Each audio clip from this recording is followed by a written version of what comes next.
हम पढ़ रहे थे कक्षा 8वीं में अध्याय 7 अनुक्रमानुपाती एवं व्युत्क्रमानुपाती विचरण, जिसमें 7.1 प्रश्नावली 7.1 हमने पिछले वीडियो में पढ़ा हुआ था। आज हम पढ़ेंगे प्रश्नावली 7.2, जिसमें आपके व्युत्क्रमानुपाती विचरण हम पढ़ेंगे आज। ठीक है, इसके जो पिछले वीडियो में आपने देखा होगा कि अनुक्रमानुपाती विचरण क्या होता है और व्युत्क्रमानुपाती विचरण क्या होता है, और हमने अनुक्रमानुपाती विचरण के क्वेश्चन हमने पिछले वीडियो में पढ़े थे। तो आज हम पढ़ेंगे व्युत्क्रमानुपाती विचरण के क्वेश्चंस। तो यहाँ पर प्रश्नावली 7.2 में प्रश्नावली 7.2 का आपका यहाँ पर क्वेश्चन में पहला क्वेश्चन यहाँ पर दिया हुआ है। इस तरह से आपको क्वेश्चन दिया है जिसमें खाली स्थान आपको भरना है। यहाँ पर दिया है x y 8 यहाँ 9 दिया है, 6 12 दिया है, फिर यहाँ पर खाली स्थान, यहाँ खाली स्थान, यहाँ खाली स्थान है। ठीक है, तो जैसे हमने 7.1 में जो पहला खाली स्थान था उसमें भरा था, स्थिरांक लिया था हमने x upon y equal to k। ये हमारा क्या था, अनुक्रमानुपाती विचरण के लिए था। अभी हमारा प्रश्न ऑलरेडी बोल दिया है कि ये जो प्रश्न है वो किसके लिए है, व्युत्क्रमानुपाती विचरण के लिए। तो व्युत्क्रमानुपाती विचरण के लिए मैंने आपको पहले ही पढ़ा दिया था कि उसमें स्थिरांक क्या होता है, भाग का उल्टा गुणा, उल्टा लेना था हमको, तो x इंटू वाई लेना था, है ना। ये स्थिरांक का मान हमारा क्या आना चाहिए, बराबर आना चाहिए, सेम आना चाहिए। तो जैसे कि तो यहाँ पर हमारा क्या है, x और y इक्वल टू k। ये जो मेरा k है उसका मान मेरा बराबर आना चाहिए, सेम आना चाहिए। ठीक है, तो यहाँ पर जैसे कि हमको दिया हुआ क्वेश्चन 8 और 9, x का मान क्या है, 8 है, x की जगह में 8 रखी, और y का मान क्या है, 9। इन दोनों का गुणा करेंगे, क्या आएगा, 9 8 72, क्या आया, 72। ठीक है, दूसरे वाले में देख लीजिए, 6 है x का मान, y का मान 12, तो 12 छक्के 72। तो यहाँ पर आप देख पा रहे हो कि दोनों का मान जब हम हल कर रहे हैं तो स्थिरांक मेरा क्या आ रहा है, 72 72 आ रहा है। यानी कि मैं इसमें जो खाली स्थान में भरूंगी तो मेरा आंसर 72 में ही आना चाहिए। ठीक है, तो जैसे यहाँ पर x का मान मेरा क्या दिया है, 4 दिया है। ठीक, और यहाँ पर मेरा क्या है, 72 मुझे लेके आना है। तो मैं किससे गुणा करूंगी, तो किससे गुणा हो जाएगा, यहाँ पर देखिए, इसको हम क्या कर देते हैं, भाग कर देंगे, तो यहाँ पर पता चल जाएगा किसके पारे से जाएगा ये, है ना। तो जैसे मैं यहाँ पर भाग कर दे रही हूँ 4 से, 4 एकम 4, 4 दूनी 8, 4 एकम 4 हो जाएगा, 8 में ज्यादा हो जाएगा, है ना। तो यहाँ पर हो जाएगा 3, 4 8 32, यानी कि 18 के पारे में 4 बार में 72 आ जाएगा। ठीक है, 18 4 72। ठीक है, तो हमारा y का मान यहाँ पर क्या निकल गया, 18। तो यहाँ पर मैं भर दूंगी 18। ठीक है, अब यहाँ पर आगे बढ़ते हैं। यहाँ पर मेरा क्या है, x का मान भरना है मुझे, x का मान भरना है, y का मान मुझे 10 दिया और मुझे यहाँ पर 72 लाना है। ठीक है, तो यदि मैं किससे गुणा करूँ, मान लो कि 72 से ही गुणा कर रही हूँ। ठीक है, किसे गुणा कर रही हूँ, 72 से, तो ये कितना आ जाएगा, 720 आ जाएगा। कितना आ जाएगा, 720। मेरे को सिर्फ क्या चाहिए, 72 चाहिए। उस जीरो को मेरे को क्या करना पड़ेगा, हटाना पड़ेगा। तो हटाने के लिए क्या लगाऊंगी मैं, यहाँ पर दशमलव लगाने से क्या होगा, ये जीरो मेरा हट जाएगा। ठीक है, तो यानी कि यहाँ पर समझ में आ ही गया होगा आपको कि मुझे एक अंक के बाद दशमलव लेना है। तो यहाँ पर मैं प्रश्न में भी क्या करूंगी, एक अंक के बाद दशमलव लूंगी। 10 तो मैं कुछ नहीं कर सकती क्योंकि प्रश्न मेरा 10 दिया हुआ है, तो मैं यहाँ पर लगा दूंगी 7.2। 7.2 का यदि मैं 10 से गुणा करूंगी तो मेरा 72 आ जाएगा। आएगा कि नहीं, यहाँ पर एक है तो एक अंक के बाद दशमलव लगाते हैं, यहाँ पर भी एक अंक के बाद दशमलव हम लगा देंगे। तो फिर इसको क्या कर सकते हैं, हम हटा सकते हैं। तो मेरा यहाँ पर आंसर क्या आ जाएगा, 7.2 हो जाएगा। क्लियर है। उसके बाद मेरा x का मान क्या दिया है, 36 दिया है। यहाँ पे मुझे y का मान से गुणा करना है और मेरा क्या आना चाहिए, स्थिरांक 72 आना चाहिए। तो यहाँ पर 36 दूनी 72, तो ये मेरा आ गया 2। ठीक है, तो इस तरह से आप क्या कर सकते हो, स्थिरांक लेकर भी बना सकते हो, या फिर जो व्युत्क्रमानुपाती का फॉर्मूला है x1 upon y1, x2 upon y2, ये अनुक्रमानुपाती के लिए लेते थे, वैसे हम यहाँ पर व्युत्क्रमानुपाती के लिए लेंगे तो क्या हो जाएगा, x1 y1 equal to x2 y2, क्योंकि हमको यहाँ पर क्या करना है, गुणा में लेना है, गुणनखंड में लेना है। तो जैसे यहाँ पर मेरा क्या है, देखिए सेम 18 ही आएगा। यहाँ पर यदि इस फॉर्मूले से बना रहे हैं तो भी हमारा 18 ही आएगा। ये मेरा क्या हो गया, x का पद है तो ये x1 x2 यही होगा, और ये y का पद है तो y1 y2 यही होगा। तो x1 का मान मेरा 6 है, y1 का मान 12 है, हो गया। यहाँ पर x2 का मान मुझे 4 दिया है और y2 की वैल्यू मुझे निकालनी है, ठीक है। तो y2 को वैल्यू निकालनी है तो 4 गुणा में दिया, कहा जाएगा वो भाग में पक्षांतर हो जाएगा। तो इस तरह से आप देख सकते हो कि 6 गुणा 12 बटे में कितना आ जाएगा, 4 आ जाएगा। 4 एकम 4, 4 तिया 12। तो y2 का मान कितना होगा, 6 गुणा 3, 6 तिया 18। देखिए आ गया 18। तो आप चाहे इस फॉर्मूला से बनाए या इस फॉर्मूला से बनाए, दोनों का आंसर हमारा क्या होगा, सेम आएगा। तो यहाँ पर क्या करेंगे, हम सीधा यहाँ पर इस स्थिरांक को सेम लाना था, तो हम सिर्फ प्रश्न को देख लेंगे कि हमारा प्रश्न क्या है और सिंपल गुणा करके हम उसी स्थिरांक को वापस ला सकते हैं। जैसे हम यहाँ से हमको पता चल गया था कि हमको कहाँ लाना है, 72 लेके आना है, तो बाकियों में भी हम 72 लाने की कोशिश किए, तो हमको x जहाँ जहाँ खाली स्थान बोला था उसका मान हमको पता चल गया। जहाँ आपको y का मान निकालना था y का मान निकालिए, जहाँ हमको x का मान निकालना था हमने x का मान इस तरह से गुणा करके भी निकाल लिया, ठीक है। चाहे आप इस फॉर्मूला से निकाले या इस फॉर्मूले से निकाले, आपका आंसर जो है बिल्कुल सेम आएगा। प्रश्न नंबर 2 में हमको दिया हुआ है खाली स्थान। तो सेम अभी जैसे हमने पढ़ा कि आप स्थिरांक लेकर भी उस प्रश्न को हल कर सकते हैं या फिर व्युत्क्रमानुपाती विचरण का फॉर्मूला लगाकर भी आप हल कर सकते हो। तो ये आपके ऊपर है कि आपको किस फॉर्मूला से उपयोग करके उस खाली स्थान को भरना है। फिर प्रश्न नंबर 3 हमको दिया है 10 मजदूर किसी काम को 2 दिन में पूरा कर रहे हैं, ठीक। 10 मजदूर किसी काम को 2 दिन में पूरा कर रहे हैं। उसी काम को यदि 2 मजदूर कर रहे हैं तो कितने दिनों में उस काम को पूरा करेंगे, ये हमको निकालना है, ठीक है। तो सबसे पहले समझ लेते हैं कि ये व्युत्क्रमानुपाती क्यों है। हमको बोल रहा है 10 मजदूर किसी काम को 2 दिन में पूरा कर रहे हैं, ठीक है। 10 मजदूर किसी काम को 2 दिन में पूरा कर रहे हैं। यदि 2 मजदूर हैं तो उस काम को कितने दिन में पूरा करेंगे। देखिए 10 मजदूर है, बहुत लोग है, 10 मजदूर है, बहुत लोग हो गए। 10 लोग जो है मिलकर 2 दिन में किसी काम को पूरा कर रहे हैं, 2 दिन में, क्योंकि ज्यादा लोग है तो जाहिर सी बात है कम समय में हो ही जाएगा, है ना। तो 10 मजदूर जो है वो 2 दिन में कर रहे हैं। तो सिर्फ 2 ही मजदूर है तो क्या होगा, ज्यादा मजदूर की आवश्यकता, ज्यादा दिन लगेगा कि कम दिन लगेगा। जब 2 ही मजदूर है तो ज्यादा दिन लगेगा, है ना। 10 मजदूर है, मान लो किसी भारी सामान को उठाना ही है या एक स्थान से दूसरे स्थान तक लेके जाना है, तो ये 10 मजदूर जो है वो आसानी से 2 दिन में कर सकते हैं। लेकिन 2 ही मजदूर है तो कैसे होगा, ठीक है। मान लीजिए यहाँ पर एक स्थान है, यहाँ पर 10 मजदूर है, ठीक है। 1 2 3 4 5 6 7 8 9 10, ये 10 मजदूर दूसरे स्थान पर पहुंचेंगे। यहाँ से सामान उठाना है और यहाँ तक लेके जाना है। तो ये जो है वो दिन भर में या एक दिन में 5 मजदूर, 1 2 3 4 5, ये 5 मजदूर एक दिन में कर दिए, ठीक है। और फिर दूसरे दिन क्या हुआ, यही 5 मजदूर जो दूसरे मजदूर है वो दूसरे दिन में काम कर दिए, तो आसानी से वो काम हो गया। लेकिन सिर्फ यही दूरी है, यहाँ से यहाँ तक जाना है, और कितने मजदूर है, सिर्फ 2 मजदूर है।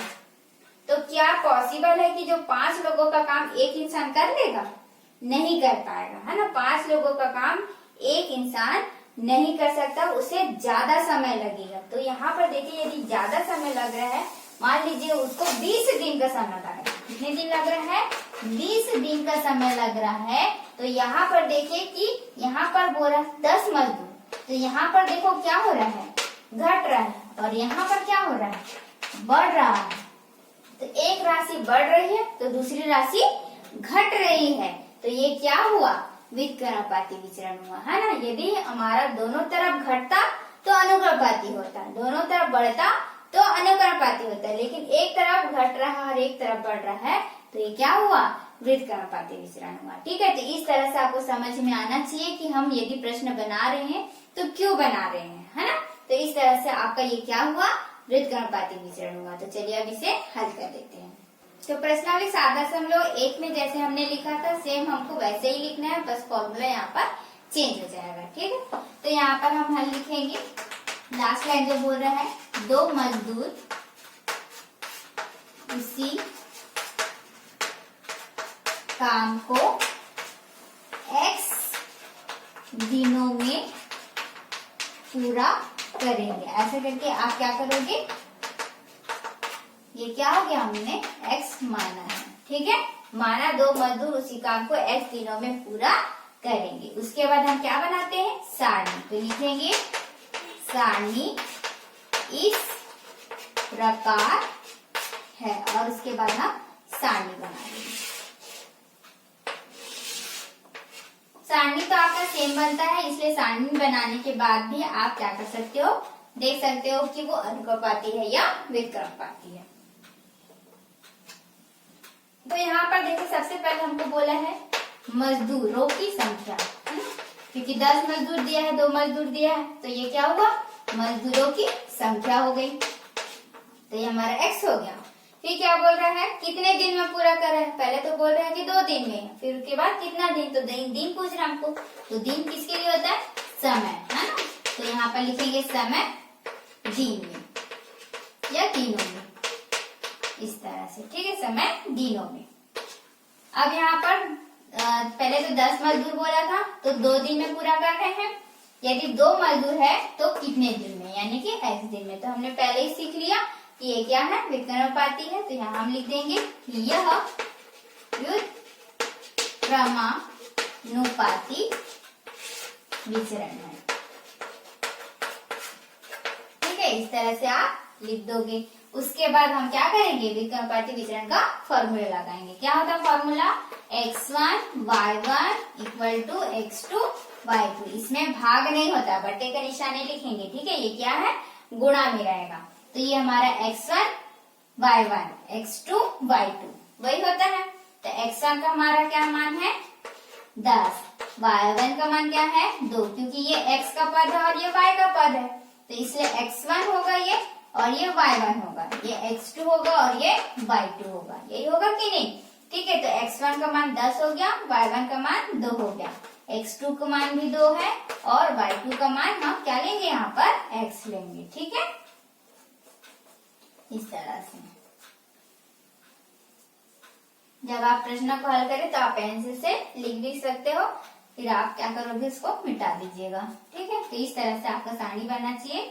उसके बाद यहाँ पर हमको x की वैल्यू निकाली, तो 2 हमारे किस में दिख रहा है, गुणा में दिख रहा है, तो ये पक्षांतर हो जाएगा। तो यहाँ पर आप लिख दो, पक्षांतर करने पर इस तरह से हम लिख देंगे, और फिर x का मान निकाल देंगे, 10 गुणा 2 बटे 2, 2 से 2 कैंसिल हो गया, तो x का मान आ गया 10 दिन।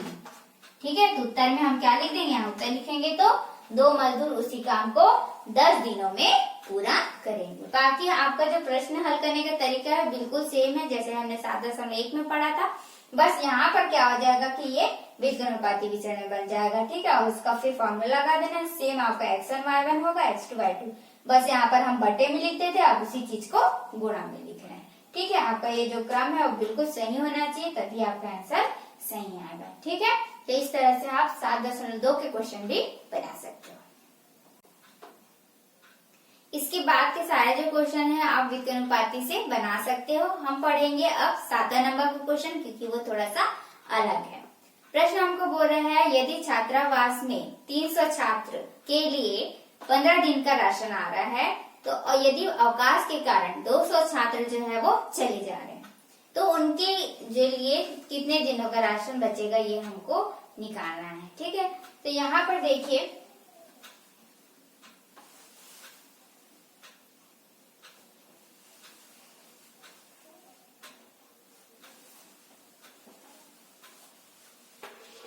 छात्र है। ठीक है, एक छात्रावास में 300 छात्र है, उनके लिए 15 दिन का राशन आ रहा है। ठीक है, 15 दिन का राशन आ रहा है। यदि अवकाश के कारण 200 छात्र चलेगा। अब यहाँ पर ध्यान देना है, जैसे कि हम पिछले क्वेश्चन में पढ़ रहे थे, तो डायरेक्ट लिख देते, क्योंकि 10 मजदूर बोल रहे हैं तो 10 मजदूर लिख रहे हैं, 2 मजदूर बोल रहे हैं तो 2 मजदूर लिख रहे हैं। लेकिन यहाँ पर ध्यान देने की बात यह है कि 300 छात्र थे। मान लीजिए आपका क्लास है 20 या फिर 30 लोगों का एक क्लास है, ठीक है, 30 लोग है उस क्लास में। ये तो आप प्रेजेंट जब आप लिखते होगे, प्रेजेंट एब्सेंट, टोटल में तो यहाँ पर 30 लिखते होगे, है ना, फिर प्रेजेंट और एब्सेंट, ठीक है। तो यहाँ पर लिख देते हो कि टोटल में आपका 30 स्टूडेंट है, प्रेजेंट कितने हुए, एब्सेंट। मान लीजिए एब्सेंट है वहां पर 2 लोग, कि 2 लोग जो है उस क्लास से चले गए, ठीक है, या फिर नहीं आए। तो यहाँ पर 2 क्या हुआ, आप यहाँ पर 30 लिख दोगे या फिर 2 लिख दोगे प्रेजेंट में, नहीं लिखोगे, 2 तो चले गए ना, यहाँ पर 2 चले गए तो कितने बचे, 28 बचे। वैसे यहाँ पर क्या है, 300 छात्र हैं, उसमें से 200 छात्र जो है वो चले गए हैं, अब नहीं है। तो 300 में से 200 छात्र तो चले गए, तो कितने छात्र बचे, 100 छात्र बचे। यही आपको ध्यान देना है, यहाँ पर 200 नहीं लिखना है, ठीक है, चले गए हैं नहीं, अब नहीं है वो, ठीक है। तो यहाँ पर सिर्फ 100 छात्र बचे, 100 छात्र हैं, उनके लिए राशन कितने दिनों तक चलेगा ये हमको निकालना है, ठीक है। तो मान लीजिए अब यहाँ पर देखिए 300 छात्र है, ज्यादा खाने वाले लोग हैं, तो कितना राशन जो है वो कितना दिन में चल रहा है, 15 दिन में खत्म हो जा रहा है, 15 दिन ही चल रहा है। 300 छात्र है उसमें 15 दिन का ही राशन चल रहा है। तो यदि छात्रों की संख्या क्या हो गई, कम हो गई है, यानी कि घर में मान लीजिए आपका कि ज्यादा लोग हैं तो जल्दी सामान खत्म हो रहा है, यदि कम लोग रहेंगे तो ज्यादा दिन चलेगा सामान, ठीक है। तो यहाँ पर भी सेम है कि 300 जब लोग हैं तो 15 दिन में राशन खत्म हो जा रहा है। तो यदि 100 छात्र है तो राशन ज्यादा दिन तक चलेगा, है ना। तो मान लीजिए यहाँ पर 20 दिन चल रहा है, ठीक है, कितने दिन चल रहा है, 20 दिन। अब देखिए यहाँ पर घट रहा है लेकिन यहाँ पर बढ़ रहा है, तो ये क्या हुआ, व्युत्क्रमानुपाती विचरण हुआ, ठीक है। तो इस क्वेश्चन को हम किसमें बनाएंगे, व्युत्क्रमानुपाती विचरण से बनाएंगे, ठीक है। हल में लिखते हैं, माना वह सामग्री x दिनों तक चलेगी, कितने दिनों तक चलेगी पूछा है ना। तो हम यहाँ पर x मान रहे हैं कि x दिनों तक चलेगी। फिर क्या लिखेंगे, सारणी इस प्रकार है। सारणी से पहले हम सारणी बनाने से पहले अभी हमने देखा कि 200 नहीं लिखना, हमको क्या लिखना है, 100 लिखना है। तो उसके पहले लिख देंगे 300 छात्र में से 200 छात्र बाहर चले गए, ठीक है, इस तरह से लिख देंगे। चले गए तो कितने हो गए, 300 में से 200 घटा देंगे तो कितने छात्र बचे मेरे पास, 100 छात्र बचे, ठीक है। उसके बाद हम सारणी बनाएंगे, तो लिखेंगे सारणी इस प्रकार है। सारणी बना देंगे हम इस तरह से। पहला हमको क्या दिया था कि 300 छात्र है, तो छात्र दिया है, तो यहाँ हम लिखेंगे छात्रों की संख्या, और क्या बोल रहा है, दिन, तो दिन आएगा समय में, समय दिनों, समय हमको दिया है, किसमें दिया है, दिन में दिया है। तो 300 छात्र थे तो 15 दिन में राशन खत्म हो रहा है, ठीक है, 15 दिन तक राशन चल रहा है। और कितने बोल रहे हैं, यदि 100 छात्र है, ठीक है, प्रश्न को घुमा दिया, डायरेक्ट 100 नहीं दिया है, हमको वहाँ पर 100 लाना है, ठीक। तो 100 छात्र है तो कितने दिन तक चलेगा ये हमको पूछ रहा है, ठीक। तो ये हमारा क्या हुआ, व्युत्क्रमानुपाती विचरण। इस तरह से हम पूरा लिखेंगे और फिर फॉर्मूला लगा देंगे। तो अब हम फॉर्मूला लगा देते हैं। फॉर्मूला है x1 y1 equal to x2 y2, ये हमारा फॉर्मूला था। तो हमारा था x1 की वैल्यू 300, अभी आपने देखा होगा 300, और उसमें कितना था, 300 छात्र जो है वो 15 दिन में राशन खत्म कर रहे हैं। तो यहाँ पर यदि कितने छात्र थे, 100, और यहाँ पर आ जाएगा x, ठीक है, इस तरह से है। अब हम हल कर देंगे, यहाँ पर कर देंगे पक्षांतर, लिखेंगे पक्षांतर करने पर x का मान निकालना है, 100 गुणा में दिया है, हमारा वहां भाग में चले जाएगा इस तरह से। ठीक है। 100 एकम 100, 100 तिया 300, है ना। तो ये हो जाएगा 3 गुणा 15। तो x बराबर कितना हुआ, 15 तिया 45। तो ये 3 था, तो 45 उत्तर में हम क्या लिखेंगे, जो हमारा मानक में रहता है, यहाँ से लिखेंगे वह सामग्री x दिनों तक चलेगी। ये हमने मानक में लिखा था, तो उत्तर में क्या लिखेंगे, वह सामग्री 45 दिनों तक चलेगी। ठीक है, इस तरह से पूरा आंसर आप कंप्लीट करोगे।